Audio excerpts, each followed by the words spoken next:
Welcome back to Earth Station Trek, a show where we trek from the early days on NBC to the future on Paramount Plus and everywhere in between. I'm Charles Kelso, and it's my privilege to introduce the Earth Station Trek crew. Keith Johnson. General Order 1 will never stick as a name. Alan Seiler. The Prime Directive is not just a set of rules, it's a philosophy, and a very correct one. Veronica Dashel. Live long and prosper. And joining us this week is the host of the Discussing Trek podcast from the Discussing Network, Clarence Brown. Welcome to the show, Clarence. Thank you for letting me join you guys. Happy Welcome. to be here. Yeah, happy to have you. How's it going, Clarence? It's going great. Can't wait to dice up the Prime Directive and see how often it's actually followed. Right. Well, that'll be interesting. Clarence and I, did we first meet through DragonCon or through Hulanta? I first saw you at a Hulana, and then we eventually that's met. What there I was as thinking. Well. Yeah. And before we started our podcast here, I used to do a review show every Thursday night. We would review the new episode of Star Trek, obviously, and I would have different people on every week. And Clarence was on like 4 or 5 times.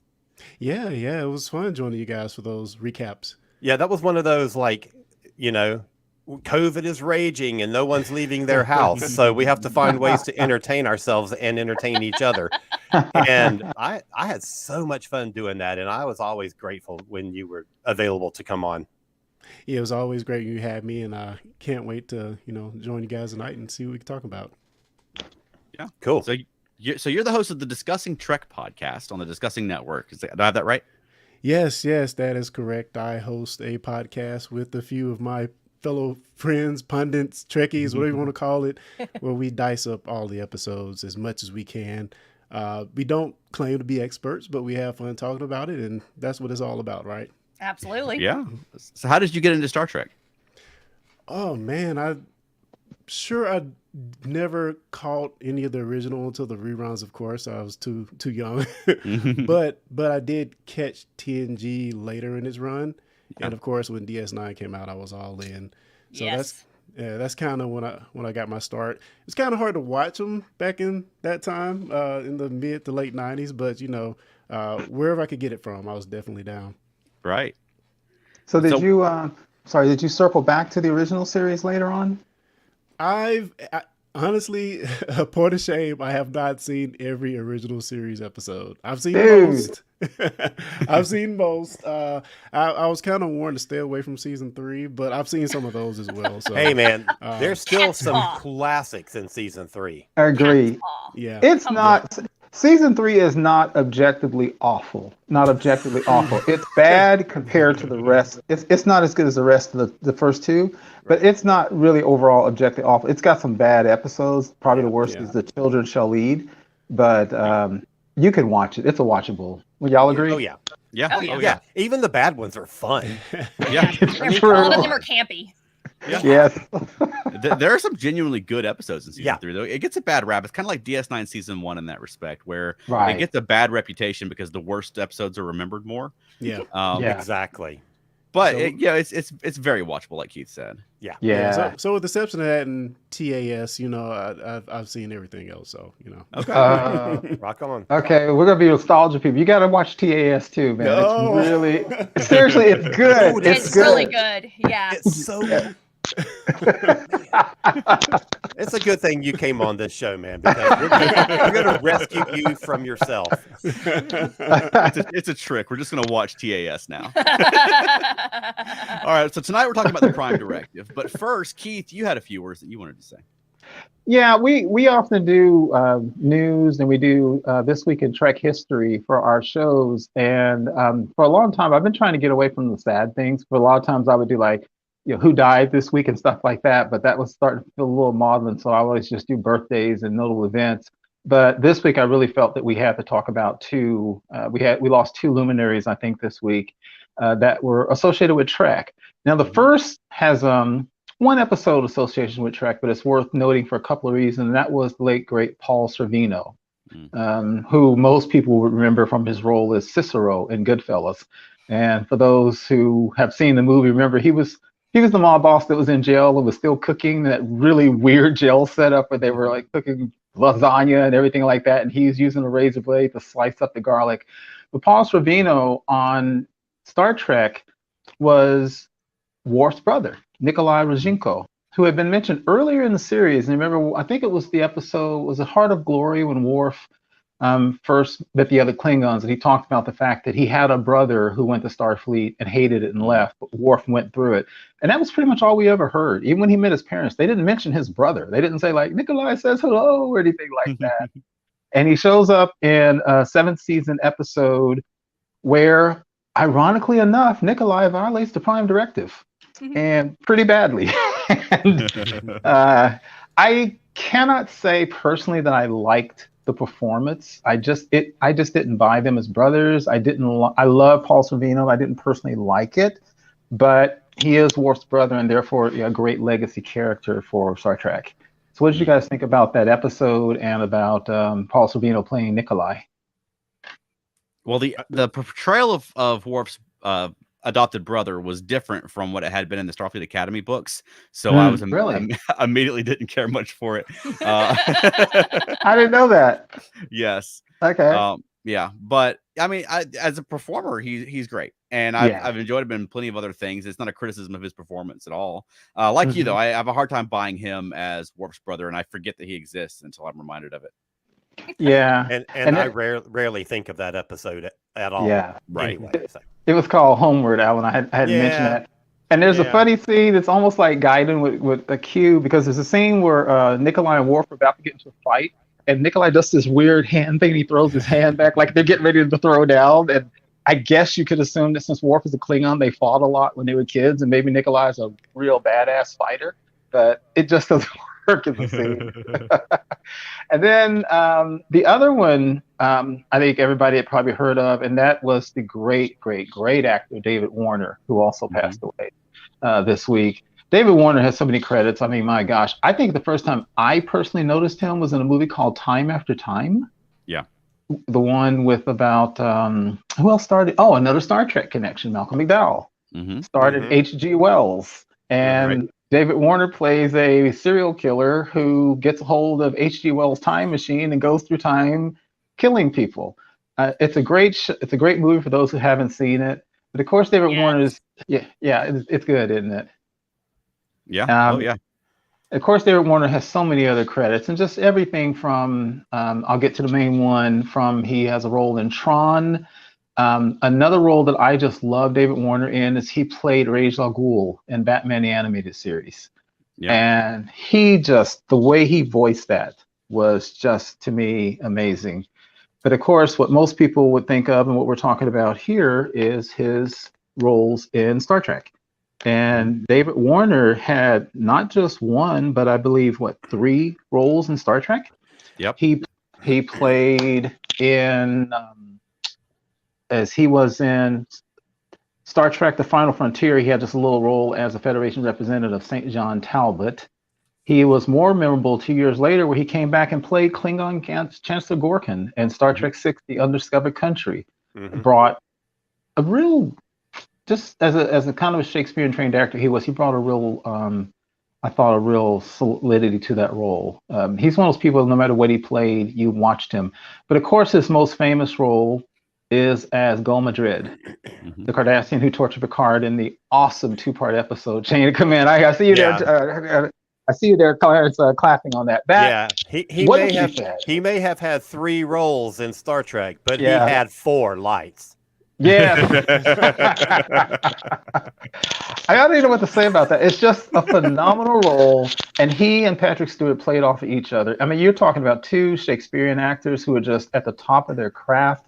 It's one of the best episodes of Star Trek I think you've ever seen. And there's like what you just said, Alan, with the 4 lights. It's one of those shows like The Trouble with Tribbles or something. Even people who don't know Trek know that. They know the line, the 4 lights. They know about him. It's just a phenomenal actor. Yeah. If you're a sci-fi fan, David Warner is legendary. He's had so many credits. So yeah, that's a huge loss. And And in comments, one of our Facebook viewers reminds us about Tony Dow, Mhm. who was a recurring director on DS9. Good And point. yeah, and has lots of other credits too. He was Yes. the special effects supervisor on the 1996 Doctor Who movie starring Paul McGann, and then just a ton of other things too. And I also want to quickly say we're going to get comments and questions as we go into our discussion. If you notice that your name isn't displaying, then do us a favor and like type your name as the beginning of your comment so we'll know who it is that's chatting with us. Right. And one real quick thing, I hadn't checked, but as of yesterday, Tony Dow, who, by the way, first came to fame as Wally, Beaver's older brother on Leave It to Beaver, a day or two ago, CNN and others reported he died, and then his wife said he hadn't died. Yeah. Right. I checked about 3 hours ago. No, I'm not taking that. I checked about 6 hours ago, and they said his health was declining, but I don't know if he's truly passed away. He has. Well, Yeah, they He confirmed has, or today it's that just he in. has Oh, passed away. He was, okay. it's a tough situation for his family because he's been in hospice. Absolutely. And Yeah. they have confirmed now that he has passed away. And he'll be remembered forever. If nothing else, Leave It to Beaver. But I mean, he does, like Alan said, so many things. From DS9, he directed Fields of Fire, which is a very memorable episode. Yeah. A lot of Babylon 5. He was like a visual Yeah. effects supervisor for Doctor Who, the TV movie. Yeah, he's a great legacy. I did not know that. Amazing. Rest in peace. I, as usual, have something completely off topic to say. Okay. What, you? that is slightly related. So, Keith, when you were first talking about the first person and how he had the character that was in a prison and was cooking lasagna and cutting up things with a switchblade and stuff, it Paul reminded me. Sorvino. Yes. So it reminded me of oh no, now I'm blanking on her name. Oh, good. Good Janeway. job. Oh, okay. Yeah, Oh. it reminded me of her character in Orange Is the New Black when you were Oh, describing that. Kate Kate Mulgrew. Mulgrew, yeah. Yes, Kate Mulgrew. See, Oh. I had it in my head a minute ago, and I was thinking Kate Yeah. Mulgrew, Kate Mulgrew, and of course it went right out when I started talking. Okay. Thank you for saying that. All right. So tonight we're talking about the Prime Directive. And Keith, you've been campaigning this for us for months. So I was going to let you kick it off for us and get us started on our discussion of the Prime Directive. The reason I like talking about the Prime Directive, is I like thinking about it, is if you look at all the great science fiction franchises, and your definition of big three may vary, but mine would be Star Trek, Babylon 5, and probably, for me, Farscape. But there's so many. They're on television. There's Firefly, there's Stargate, there's Star Wars. And you look at all these, Babylon 5, you look at all these science fiction franchises, and Star Trek is the only one that has anything like a Prime Directive. And it's a highly, if you want to call it, it's a highly moral law. It's a highly socially conscious law. It belays the time in which Star Trek was created because Gene Coon, the legendary Gene Coon who helped run Star Trek for the first 2.5 years, was the one who conceived of the Prime Directive. And this was at a time the United States was involved in the Vietnam War. And there were lots of conversation about these superpowers using these smaller countries as basically their proxies, and the domino theory, and the whole idea of, do we have the right to go into these quote unquote less civilized, which is by itself a tricky term, nations, and exert our influence. And Star Trek does that unlike any other science fiction show I've ever seen. For example, you look at Stargate, and they just like wander through the Stargate and come out with guns literally there, and they tell them that, they came to the eye and blah, blah, blah. They just don't care. It's Your God is amazing. fake. Here's a gun. Yes, all the time. Diddle Neil's cracking jokes. And I think Star Trek, I think the Prime Directive is problematic, and I think it's trouble. I think it's something that's hard to enforce. But I've always thought it makes sense, because I think that if you look at the real life examples that even to this day where we mess with other countries and then the fallout is horrible, everything from the British Empire to sometimes the United States, I think it's something that's worth discussing. And I just wanted to see what people thought about it, because I think it's a thing that's complicated but necessary. And a lot of people think it's like a biggest piece of bogus stuff they've ever seen in Star Trek. I mean, I think it's one of those things where you can't win because if you get into a situation and it breaks the Prime Directive and things go well, great, pat on the back. But if you go in and break the Prime Directive, oh no, you're bad. And if you don't break the Prime Directive and bad things happen because you didn't. Oh no, you're bad. And so there's like, it just depends on how the outcome ends, whether doing something is good or bad. Are we helping people in the long run, or is it worth it to do this? I mean, there's no way to know. Okay. Yeah, let me real quick. This will take 10 seconds. Let me. There's so many. It was the Prime Directive was originally called General Order 1, and then as we learned in Strange New Worlds, it was renamed the Prime Directive. But a real quick summary of the basics of it is what General Order 1 originally said was thus: the Prime Directive prohibits Starfleet personnel and spacecraft from interfering in the normal development of any society, and mandates that any Starfleet vessel or crew member is expendable to prevent violation of this rule. As the right of each sentient species to live in accordance with its normal cultural evolution is considered sacred, no Starfleet personnel may interfere with the normal and healthy development of alien life and culture. Such interference includes introducing superior knowledge, strength, or technology to a world whose society is, here we go, incapable of handling such advantages widely. Starfleet personnel may not violate this Prime Directive, even to save their lives or their ship, unless they are acting to right an earlier violation of said culture. This directive takes precedence over any and all considerations and carries with it the highest moral obligation. That's pretty heavy. That's the Prime Directive. So does that mean them helping the Bajorans was against the Prime Directive? What do y'all think? Dead silence. I thought she was asking Keith. I mean, in general, like anyone. There's two things with the Prime Directive. This is very interesting. The Prime Directive, if you look at its application, what is generally considered as what people talk about is in Kirk's time, the Prime Directive was a lot looser, and the captains seem to be given a much more of a leeway to violate. Now, everybody talks about how Kirk violates it a lot, but in Kirk's time, it appears that seeing a planet of people that are quote unquote primitive, that are about to die because an asteroid's going to hit them, and using Starfleet technology to save the planet was not considered a violation of the Prime Directive.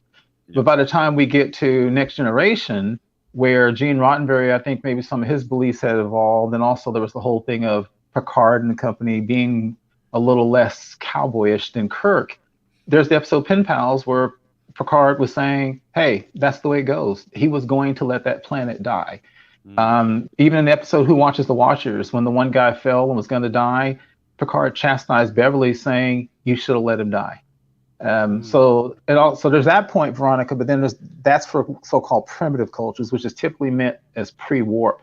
But then what you're speaking of is the other one, which is if you have a culture that is warp capable or highly advanced, if they're not part of, say, your federation, then the Prime Directive says you don't have the right to just go interfere with another planet because you want to.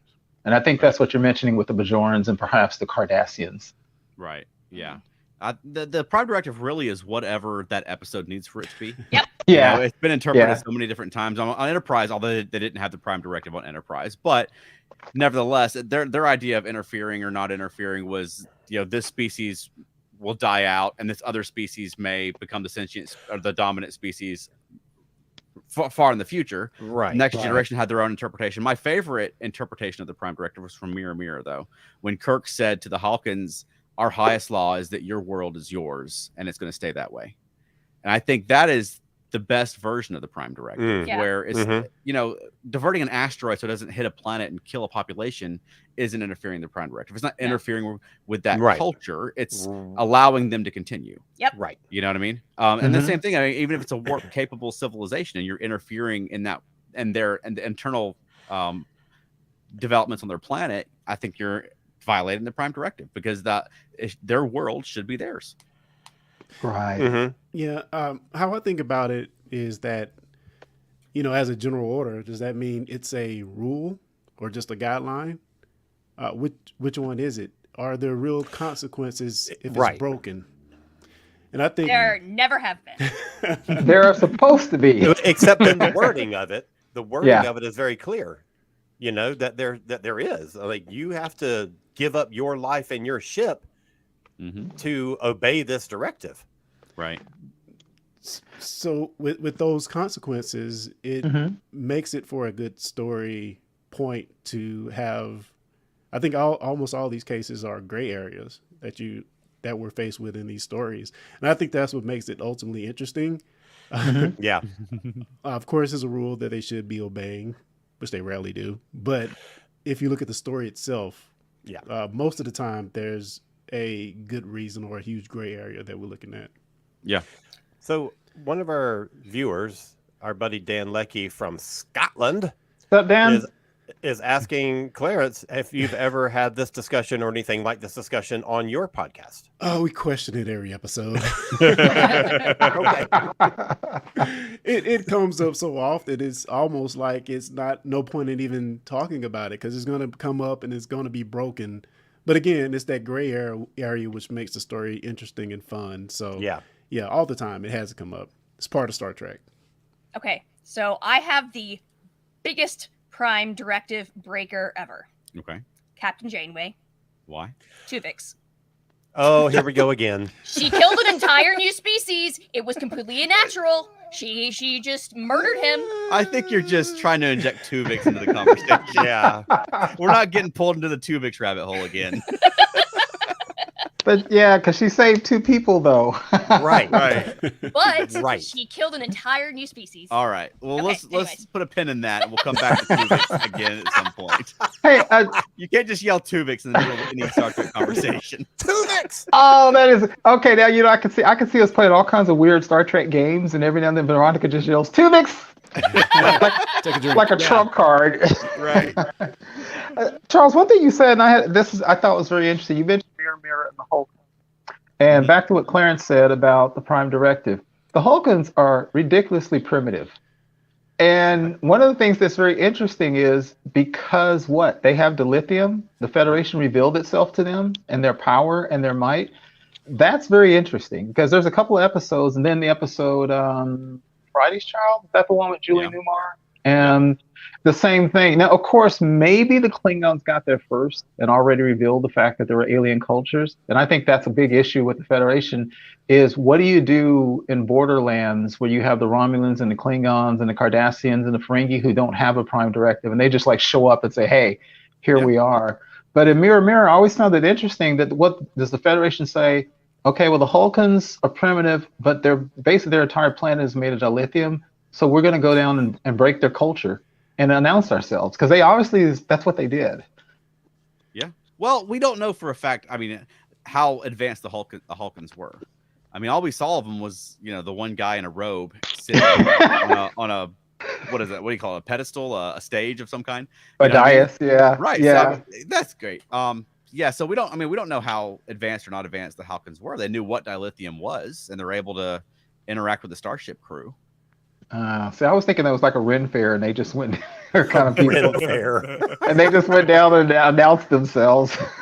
Maybe, but I mean, we don't know that. It wasn't seen on screen. I mean, ultimately, like Star Trek is a fantasy of benevolent colonialism. And it's a way to tell Western stories, adventures in far off land stories at sea, but without the historical context that we have. Like if we watch a Western now, and you have to deal with the fact that usually it's a bunch of white dudes playing indigenous peoples and the real history of what happened in America. You know what I mean? Whereas Star Trek is a way of telling those kind of stories without that baggage. And I think the Prime Directive, in addition to being just a dramatic point for the episode, is a way for them to say, no, like we're telling those kind of stories, but in a way where we're the good guys. Right. Yeah, that could be true. Just a real quick to jump in here.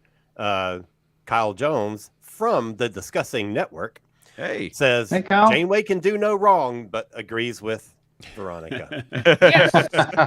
Tuvix! And Matt Sweatman, I see your comment, and I'm going to get to it. I'm saving it, so because it's a biggie. So, Alan, you haven't weighed in yet. What are your thoughts on the Prime Directive generally? I mean, okay. Let me come back to the quote that I had at the beginning of the show when we did our introductions. I want to read the full quote. Okay. The Prime Directive is not just a set of rules. It's a philosophy, and a very correct one. History has proven again and again that whenever mankind interferes with a less developed civilization, no matter how well intentioned that interference may be, the results are invariably disastrous. Mm. I think that's And- so interesting. And that was Picard. That was from season 1. Mm. I don't remember the episode, but Symbiosis. it may have been. It may have been. Yeah, that's the one with the planet where the people thought they had a fatal disease and they thought they were taking medicine from the other planet, but they were basically drug addicts. Yeah, that's the one with the guys Oh, with that's- 2 in it. Yeah. Yeah. Merrick Yeah. Patrick or whatever his name Yeah. is. Yeah. Yeah.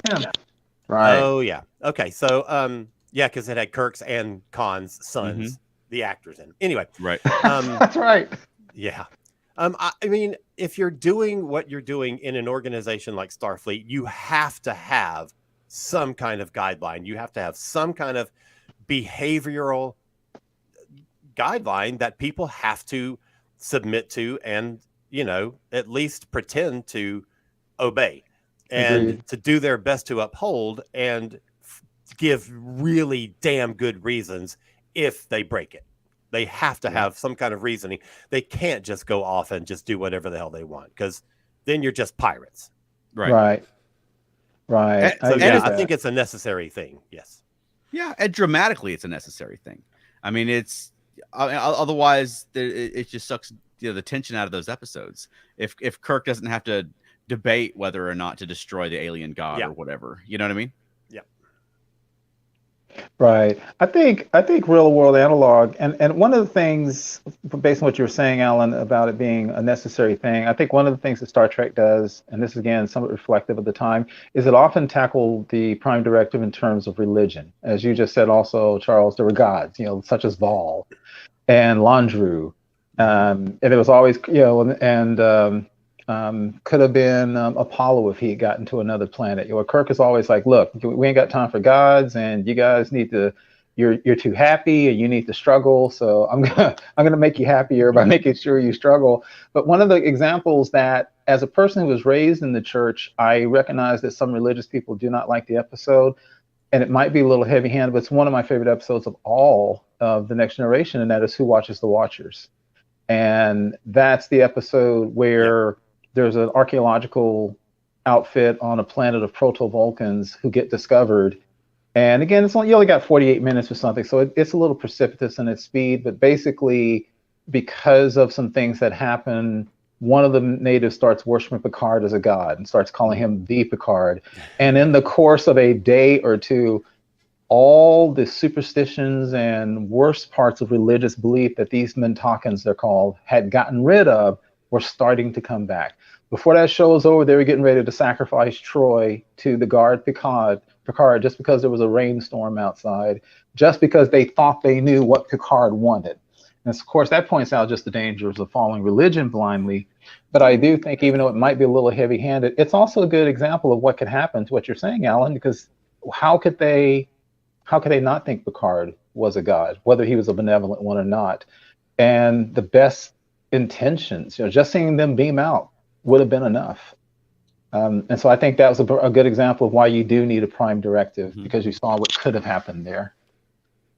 Okay. So I have a question for everybody and the folks in the comments too. So if you have a situation like the Apple, where these natives are living a very stagnant life and they're basically spending their time feeding a computer, and Kirk destroys the computer, sets them free for a life of struggle instead of a life of ease, also gives them sex. You know what I mean? Like, so did Kirk do the right thing?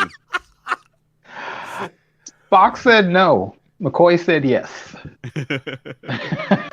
I present to you the gift Yeah. of sex. Right. Yeah. Hey, Clarence, have you seen the Apple? I think I have. It's the one where they go down to the planet with the big dragon head looking cave that's a living computer, and all the people have really funky white hair, and they feed like mangoes and apples to the. Yeah. I know what That's the you're one. Yeah. And I think and Alan and Charles, am I correct that has the highest death toll of red shirts in Star Trek also? I don't know if it's the highest death toll, but it's pretty comedic when that planet starts wiped. One of them gets struck by lightning, one of them steps on a rock and explodes. That's like the stereotypical red shirt episode. Right. Yeah. Yeah. And then they find out that the flowers, like one of them, the flowers shoots little missiles out of it and kills the guy. Yep. Yeah. So in a situation like that, should Kirk have left them to their own devices? They seem content with their lives, or should he have intervened and given them what? I mean, maybe they're not going to live in a paradise planet anymore. They're not going to be cared for by Landry anymore, but they're free to live as. I mean, what our values say is a better life. So, I mean, what do you think? They don't have our values. They were that is the only life they know. That is the same thing as taking a wild animal out of its environment and putting it somewhere where it's safe. How is that any different? Okay. Clarence, you have thoughts on that one? I know you may not remember it very well. Well, you're definitely changing the course of these people's future in that situation. It's hard. That's why it's a big gray area. I mean, from our Federation beliefs and norms of that time, of course, we want to go liberate these people. But is that your decision to make? Right. This is off from the question you just asked, but well, I'm totally blanking on the episode. What's the first one that? Never mind. Come back to me later. Okay. So Clarence, you were saying, okay, so to Charles's question, and Charles, I think there's a good point in the question you made, because you noticed that in the original series, what was pretty much always left out of the options was Kirk like going back to Starfleet and talking to anybody. Yeah, that was pretty much never the thing, either because of the circumstances, like the ship's about to fall out of the sky, or just because he's Kirk. There was never the thing to let the Federation Council decide. So Clarence, if you're there, and like what Veronica, and here's the very interesting thing, like Veronica said, these people are happy. Spock even said they're healthy and they're happy. They haven't aged. McCoy literally can't tell how old they are. He's like, they could be 20 years or 20,000 years old. They have no concepts of violence or anger, and also no sex. It's literally Garden of Eden, and they are incredibly happy, right? So there's that side. But the other side is they are not allowed to grow. If one of them tried to kiss another one, Vol would kill them. They are enslaved. They're happy slaves, but they're enslaved. So do you free them or not? Yeah. And those two young folks seemed like they were pretty into the idea. Yeah. You know, of getting more physical than Vol would allow. You know? Right. So what do you do in a situation like that? I guess it really boils down to people have the right to choose enslavement if they're happy. Yeah. Well, I mean, again, you go back to the Garden of Eden. You have the tree that you can't, eat of. Right. It's the temptation there. What are you going to do? And of course, after you make the decision, your course of your life changes going forward. Yeah, it's a tough one. Yeah, I mean, in that episode, they forced Kirk's hand by putting the putting the Enterprise in danger. So he's got to do something to save the Enterprise, right? Right. But I mean, if the Enterprise wasn't in danger, and Kirk decided just to blow up Vol and let these people, live and die and have sex on their own, I mean, does that change the equation for you if there's no self-preservation involved? Well, wasn't it in the Prime Directive that they were supposed to like sacrifice themselves and their ships to keep it up? Yep. So yes. Yeah, but they still had like a season and a half left to go. They couldn't do that. They had contracts, man. Right. Okay. So what do you think? What would y'all do? Well, we got a few. Alan, did you want to do a roundup of Facebook comments real quick? Well, this one is pertinent. The Facebook user, anonymous Facebook user, says, "How does the culture thrive without sexual procreation?" Well, in the episode, they were functionally immortal because Vol kept them from aging, and one assumes he obviously can do that. One assumes that if someone got injured, he could heal them.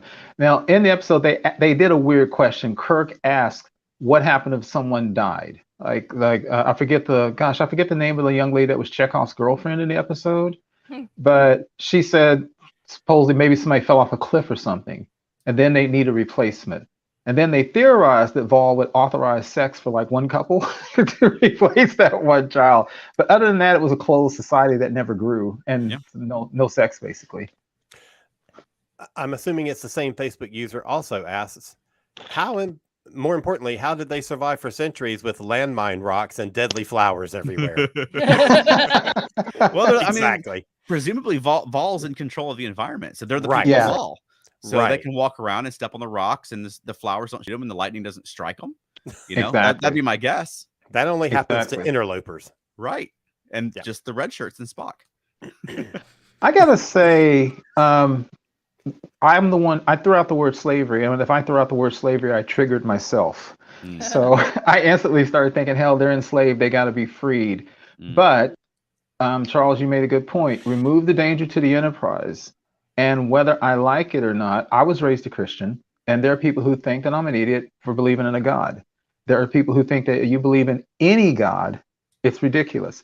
So do I have the right to tell people that they can't worship what I know is a living computer if they're happy? If the ship's not in danger, I think I may have to shake my head and just leave them like they are. Yeah. And not be happy about it. Mm. And I think it would give me a lot of sleepless nights. But whether that God's a computer or a God in the sky that, let's be honest, none of us, at least I've never seen, you have the right to worship. So I guess I'd have to leave them alone.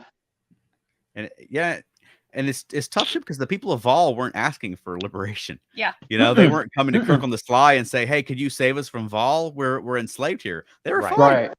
Right. All right. I'm going to get to Matt's question from earlier because Okay. that's exactly the point that you're making right there. And he's referencing that fantastic Enterprise episode. Dear Doctor, Archer has a dilemma without the Prime Directive to guide him. He predicts a directive that will guide future starship captains in dealing with such issues. And that is the only problem with that entire episode. Why? I don't is that a know if problem? that's the only problem. One day, maybe there will be a Prime Directive. Until someone A directive, that yeah. directive. He threw out the word directive. Other than that, go ahead. Sorry, Alan. I don't understand why that's a problem, but okay. Okay. So you're talking about, and this is exactly the point that Phlox makes in that episode, that we are so quick to rush in to save someone that hasn't asked to be saved. And we're seeing the need to save them, but they don't recognize that same need. And that's the lesser species on that planet. You know, the whole dilemma was, if the main species dies out, then the lesser species could rise up and take in its natural progression. It's the evolution of that planet. Mm. So, Clarence, you remember the episode we're talking about? Yeah, vaguely. We've discussed this episode before on our show. Have you on yours? And No, what we have conclusions did y'all come to? Oh, okay. It's one of Yeah, my absolute favorite episodes because of that dilemma. Because you say, you know, he's like, how can we come out here and act like gods and you know, condemn this one species to death so that the other one has a chance to live? But Yeah. in choosing that, aren't you also playing God and choosing against the other one? I mean, you can argue that same thing both ways. Yeah, and for anyone who hasn't seen the episode or hasn't seen it in a while, I mean, there's two species on this planet. One is enslaving the other because the other is they're not as smart, they're less evolved, is sort of explained in the episode. But the dominant species has a disease and they're going to die. Now the Enterprise crew could cure the disease, but Phlox determines that the natural course of evolution on this planet is for I think the Mank is what they're called, the lesser species, and the Valachians. The Mank are destined to evolve into the dominant species on the planet. I mean, they're showing signs of advancement and being smarter than people think they are. So the decision is made to allow what are they called? The Valachians. I remember when we talked about this episode, I still couldn't get their name right. Yeah. The Valachians to die out so that the Mink are able to evolve to reach their full potential.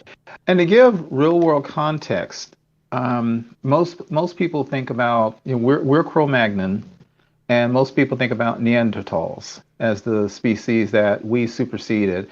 And there's actually a lot of people, mostly people European origin, actually have Neanderthal DNA in them. But in the last few years, they've, you know, I know you've read about, there may have been half a dozen to a dozen humanoid species that could have been us. I mean, in Australia and Java and Africa. And that's exactly what this planet is undergoing, because there was one thought that the Neanderthals died out because we competed with them, but that's not really the case. It seems like Cro-Magnon were just a little more adaptable, because there was a huge ice age that almost killed us off. And it's exactly what you're saying, Alan and Charles, in this episode. We're seeing on that planet exactly what our planet has evidently gone through several times. And could a spacefaring species 100,000 years ago, should they have come down and saved the Neanderthal, or saved us against another one that could have lived? That's a tough one. And I think, Veronica, on that episode, not to call you out, but I think you were not in favor of what Archer did. Did you want to save the Valachians, or no? Correct. I thought they should have, but there should have also been oversight. Say, hey, we can cure you, but you need to take into account that these people aren't as stupid as you think they are. And that needs to be something that you guys do in order to receive our help. Yeah, I think a better solution would have been the Menk need to be given support and full rights, or we won't help you with this disease. Yeah. Not to put the disease in the cure in the drawer and fly away. Yeah. You know, But I wasn't real wild about that episode either. But technically, proffering medical aid by telling them to change their society is a violation of the Prime Directive. But they asked for it. Yeah, but they didn't ask for you to tell them to change how their society is. They just want you to cure them and go away, right? That's a good point. Yeah, then they'll say, you can't tell us what to do with these poor, unfortunate people who are happy and healthy and we're taking care of. So that's actually a violation of the Prime Directive too. Yeah, my problem with that episode really is that they acted like there's a Prime Directive at a time when there's not. Right. And so there's no thought of let's just do what we need to do. You know what I mean? Yeah. Although with Phlox's people and T'Pol's people, they have a Prime Directive, and I think that was one, because remember T'Pol was like, you don't have the right to interfere, and this is something you humans are gonna have to learn as you go out into space. And I found it was interesting that Phlox was almost going to withhold the knowledge that he could cure the Valachians because he didn't want Archer to offer help to those people. Yeah. So Clarence, put you on the hot seat again. What would you have done in that situation? So basically, you got Cro-Magnon and Neanderthals, and the Cro-Magnon, which is us, is going to die out in like 20,000 years, and you can save us. I think you just got to let it go. You got to let it go. You can't. So you would not save the Valachians? I don't think I would. If you're following the Prime Directive. If you're following the Prime Directive, that's what it says, right? But again, big gray area. We're going to do what we need to in the certain situation. What would you do if it was a non-sentient species threaten them? Would you kill off or help them defend themselves?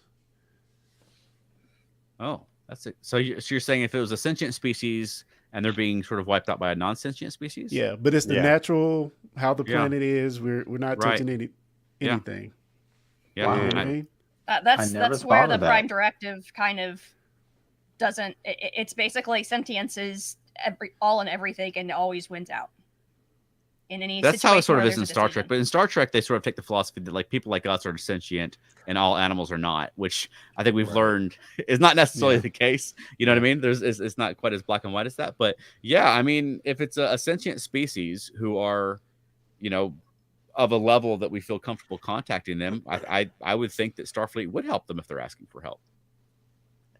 If you take that, Clarence, if you take that and what you said, which I think is a great point, and you rejigger it from just a non-sentient living species to a natural phenomenon like the episode Pen Pals, then I think by the time you get to someone like Picard, they would still say that was the natural order. Because in the episode, you remember the episode Pen Pals? That's the one where Data was having long distance communications with, what was her name? Sarjinka? Something like that? Yeah, that sounds right. That sounds right. Fingers. Yes, that's it, right. And basically their planet was being destroyed by a planet-wide series of eruptions that they found out was actually caused by this huge dilithium core. But basically their planet was going to kill everybody on the planet through ultimate volcanism. And Picard, until he heard her voice asking for help, was ordering Data to cut communications, and he was going to let that entire planet die. As a matter of fact, in season 7 episode, they said that the Federation to that point had allowed something, and I forget the exact number, but actually in examples like what you mentioned, Clarence, and others, they said that by that time of Picard, the Federation had allowed 60 to 75 sentient species die out because of the Prime Directive, where they didn't step in to help them. So I think the answer would be Kirk would save them. Picard probably would say no at that time. Yeah. I mean, I gotta say I agree with Kirk about that. If it's a natural disaster, now if you can avert the natural disaster without revealing yourself to the population, that's not their natural course of evolution, because there's a tectonic shift or whatever that causes their planet to kill them. You know what I mean? That's not interfering with them. That's just allowing them to continue. Right. There were certainly plenty of times that Picard and crew stepped in and saved somebody from a natural disaster. But if you let them die, who are you helping? Right. What's the point? Thank you. Now there's a dead planet there. Okay. Okay, go ahead. No, go ahead, Alan. I was going to say we're running long already. We're at 46 minutes, and I know it's a big topic. Let me get some questions here. Awesome.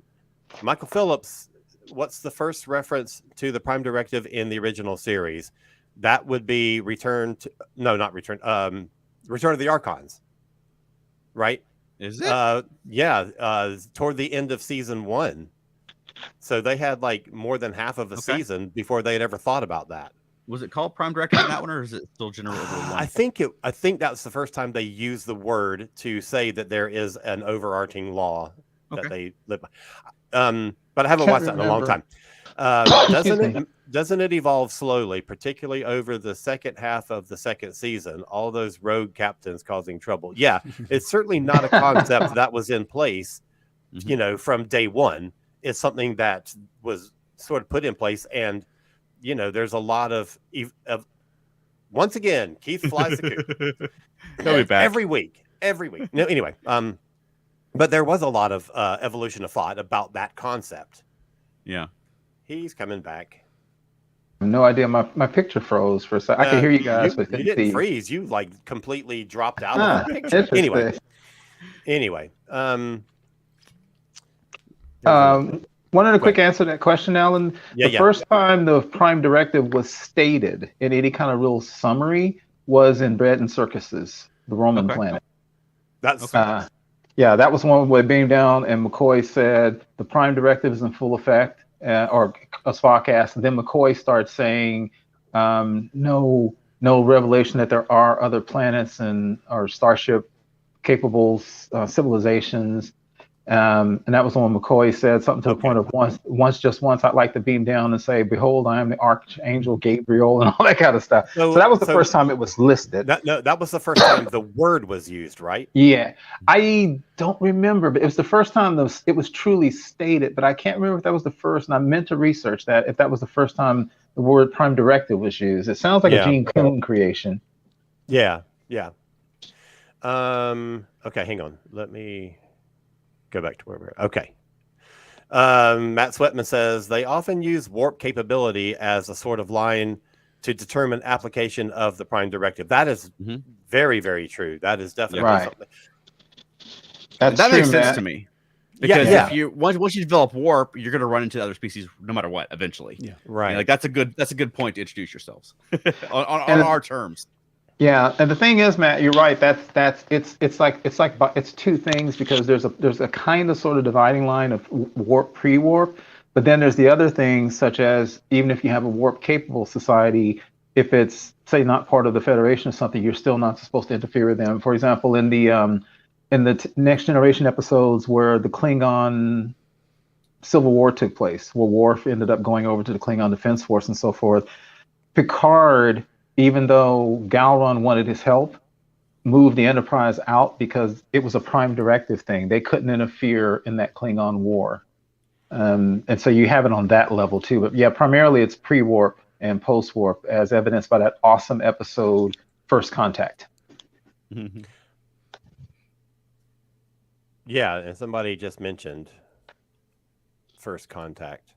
And Kyle watching on YouTube, to Clarence's question, who determines what is or isn't sentient without thinking about Voyager's Dr. Hologram? Mm. I mean, that's the other level of that question. Wasn't that part of the discussion with Data, where Yes. there was like 6 things that determine sentience or something? Well, Three. Maddox had the three things to determine sentience. Right. Okay. So do you have some more comments, or because I've got a question. Michael Go ahead. Phillips says, that's what I thought. Bread and Circus is one of the Rogue Captain episodes.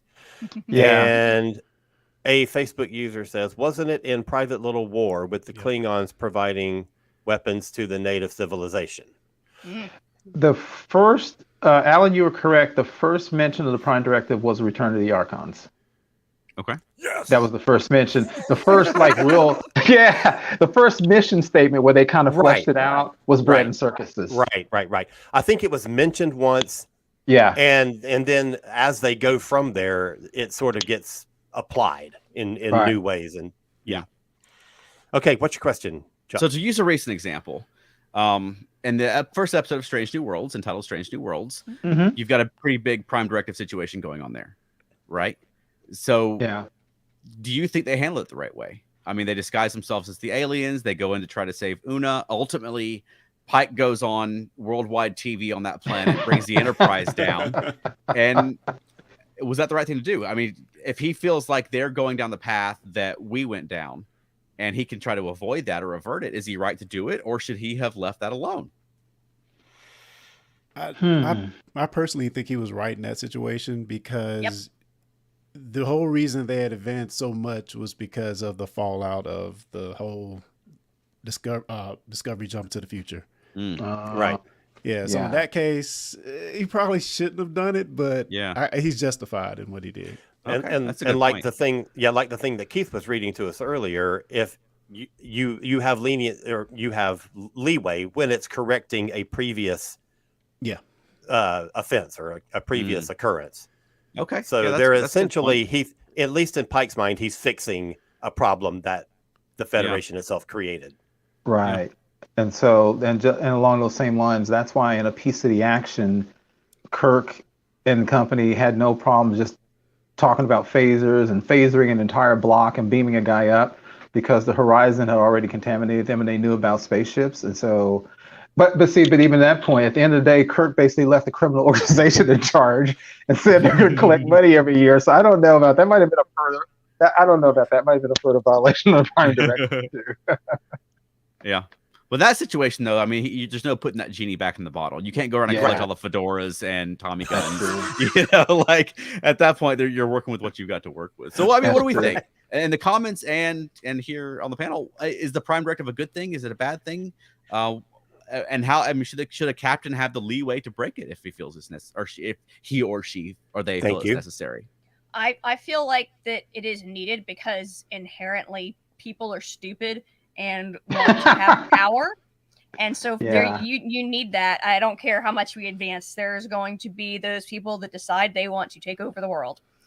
So you need it for those people, but there also needs to be a leeway of people like with what the recent example Chuck made with Pike, of having the leeway to make change when it's needed. You know, I'm thinking back, and I think this was first season TNG, and I think it was the episode where the people ran around in their pajamas. And Justice. Yeah, that's it. And I remember the Picard quote. He's talking to there he goes again. Anyway, he's talking to Crusher, and he's telling her the Prime Directive isn't just to protect these other societies; it's to protect us. It's to protect us from getting involved, from feeling the responsibility to interfere. It's to keep us from meddling.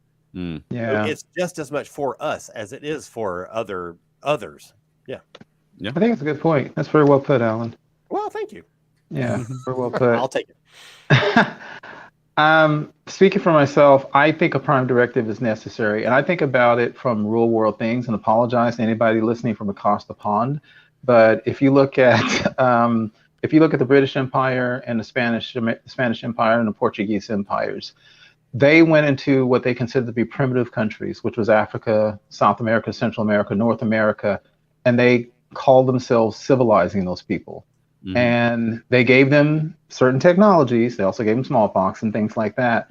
But they also did other things in Africa and here in the Americas where they said, you guys are primitives and you're worshiping a god. There is no god but the one God, and therefore you can't worship your gods anymore.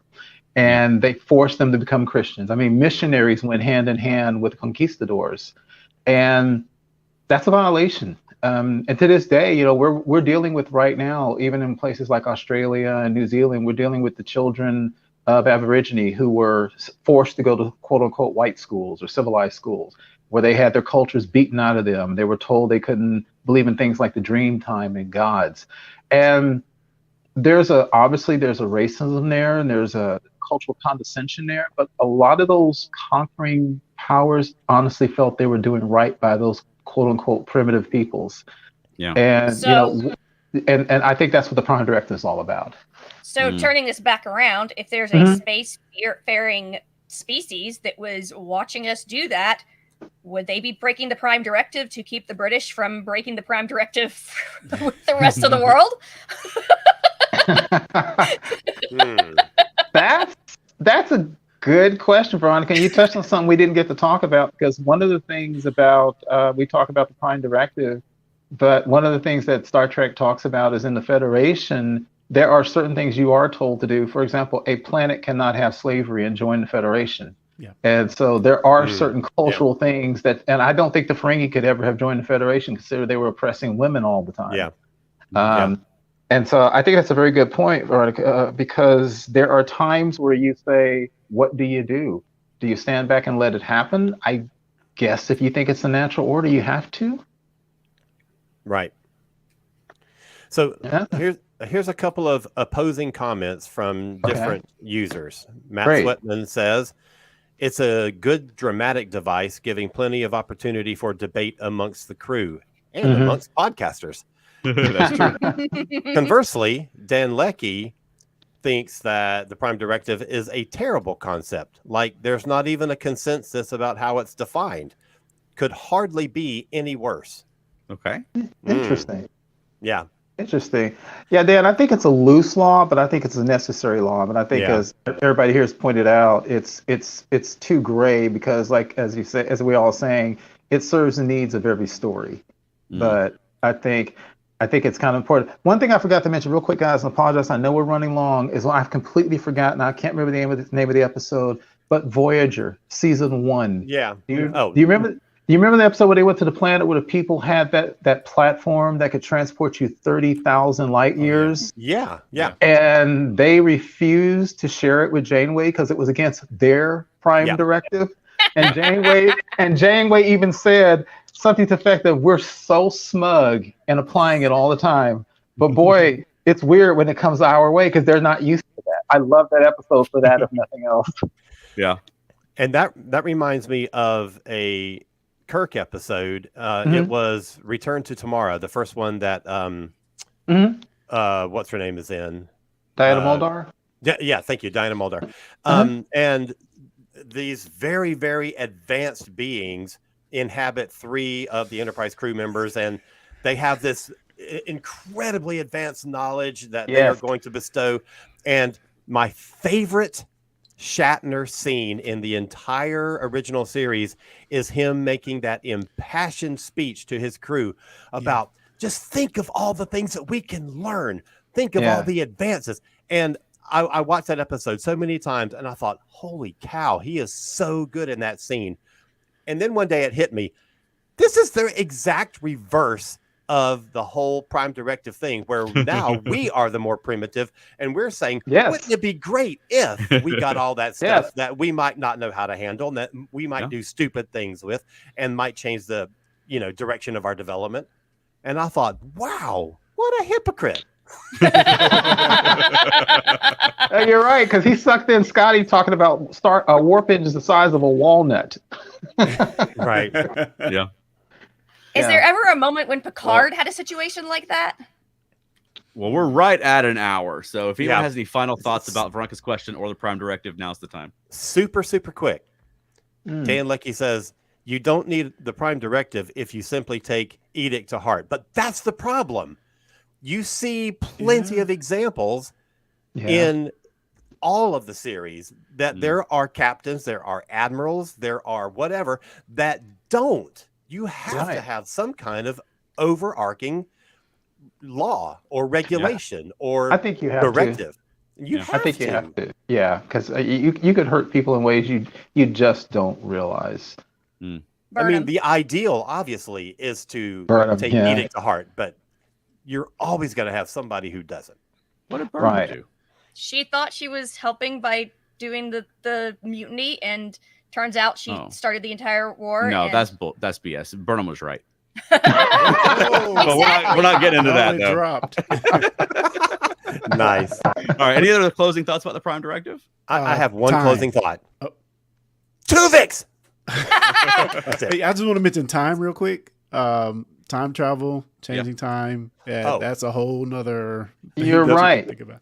The first question that we got in before we even started the discussion was, and I don't know who it was from, said, if you could keep just one, which would you keep, the Prime Directive or the temporal Prime Directive? Oh, crap. Another big discussion. I would keep the temporal Prime Directive of the two. Agreed. You can mess up everybody's right. Yeah. Right. I agree with that, because you can come back. Yeah, we could end up with the Voth actually still on Earth or something like that. Yeah. So, or the Neanderthals actually controlling us. So I agree. One super quick last comment. After the Snap movies and TV says, I jumped in at the end because I don't understand time zones. Well, we're happy to have you, even if it is at the very end. Yes. Yeah, and luckily for you, the video will be available on our Facebook page and our YouTube, and will be going out as an audio podcast. So you've got 3 opportunities. So I hope everyone watches it and listens to it 3 times. Yes. Yes, definitely. All right. And comment on the videos. Yes. We'll interact with you and answer questions. All right. So any other closing thoughts before we? Nobody? Well, right. I just think that come on, Keith. Yeah, I just think. Yeah, I think that, and we all have our prejudices and stuff. And as I said, I triggered myself talking about things like slavery and colonialism and stuff like that. I think a Prime Directive, as you move out into space, especially what kind of piggybacking what Alan said, we humans are not perfect. And we will, despite what Star Trek is saying, we're going to carry our prejudices and things into space if we get out there. And we got to have some rules to prevent that, because we could go somewhere and look at somebody and say, hey, you should do this, and we could cause them to end up like us. And we don't know what other societies out there could develop. They don't have to be just like us. And I think that's what the Prime Directive is all about. Yeah. Well, Dan Leckie says that he thoroughly enjoyed this discussion. Awesome. Thanks, great. Dan. Thanks for watching, and thanks for Dan. us so many great comments and questions. That was really awesome. Yeah, and thank you for everybody for joining us, for joining in. And Clarence, thank you for being here today. This has been a lot of fun. Thank you for having me. I enjoyed the discussion and can't wait to just listen in next time. Hey, you picked up at least one new listener. Matt Sweatman says that he's going to check out your podcast. So, thank you, sir. So where can people find more of you, Clarence? Just head on over to DiscussingNetwork.com, where you can find our podcast there. We have Discussing Who, Discussing Trek, comics, movies, and TV. And we do a tech podcast as well called Tech Edition. So you can check them all out at DiscussingNetwork.com. Awesome. And how about you, Alan? I've got another podcast on the ESO network, and it is called Modern Musicology.